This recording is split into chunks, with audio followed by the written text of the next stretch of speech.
Oromoon qulqulluun egaa gosa hin qabne hin jirtu. Oromoo biratti gosa ofii wallaaluun salphina. Seera sirna gadaatiin namni Oromoo tokko gosa balbalaa fi hamma abba torbaatti lakkaa'uu qaba. Asirratti wanti hubachuu qabnu gosa ofii beekuun gosaan wal qooduu miti. Ati gosa kami? Gosoota sikkoo mandoo yookaan arsii Oromoo tartiiba qubeetiin ilaalla. Nu waliin tura. Abba kara, abargada, abbayyii, abbay mannaa, abbiyyuu, abbo alii, aburree, abdooyyee, abboosa, aboosara, abojoota, abboonii, abboonyee, abroonyee, abiisila, adaamii, adamoonyee, adamtuu, adaree, adarshoo, adulaala, agaarfaa, ajaamoo, ajuuran, akkiyyaa, alla.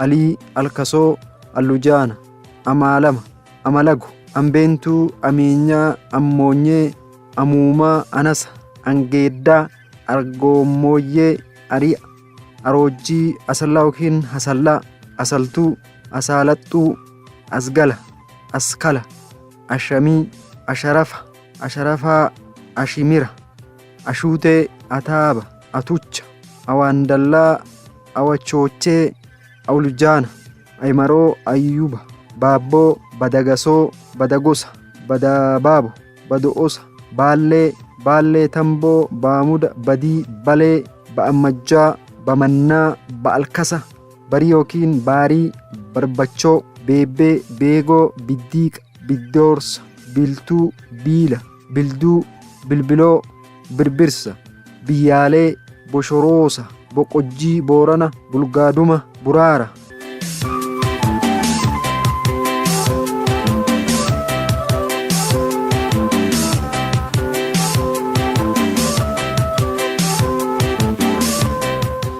Buubu, camaaca, caatimannaa, caatoo, cawwaa, cimoo, coofira. Osoo jennu coofiri gosa kooti. Daadina, daagullee, daagoyyee, daallee, damiina, daayida, dambii, daangee, daawwee, daraaraa, daagena, daaroo, daawidinnaa, deendaa, digaluu, doodaa, dodola, doogoma, doomaga, doonchoo, dhaayee, edamannaa, eegoo, eekkaa, eessawa, eljoo, faarachuu, faracaa, farsaana, farajjee, fardaana, finxoo, funyamura, futalle, gaado, gandansho, gaadullaa, gaadulloota, gaalama, gaalamtuu, gaaturaa, galchoo, gaarora, gamboo, gaddoo, gannata, garaadee, garisoo, garjeeda, gasalaa, geetara, gimboota, giraama, goodola, goofingira, godoyomannaa, goomara.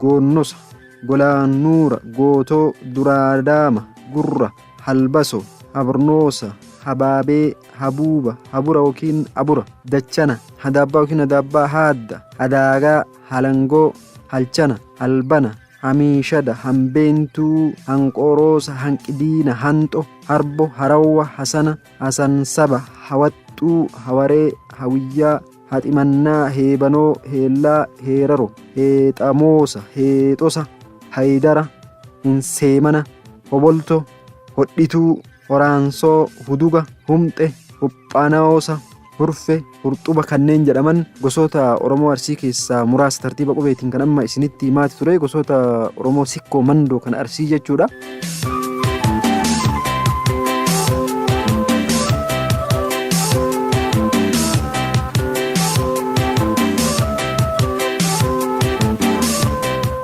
Kanaaf ammoo yeroo biraatti deemina. Chaanaala kana ammoo warri sabiskiraayib hin goone sabiskiraayib godhaa. Maatii kenna ta'a. Gosa ofii beekuun qaroominna.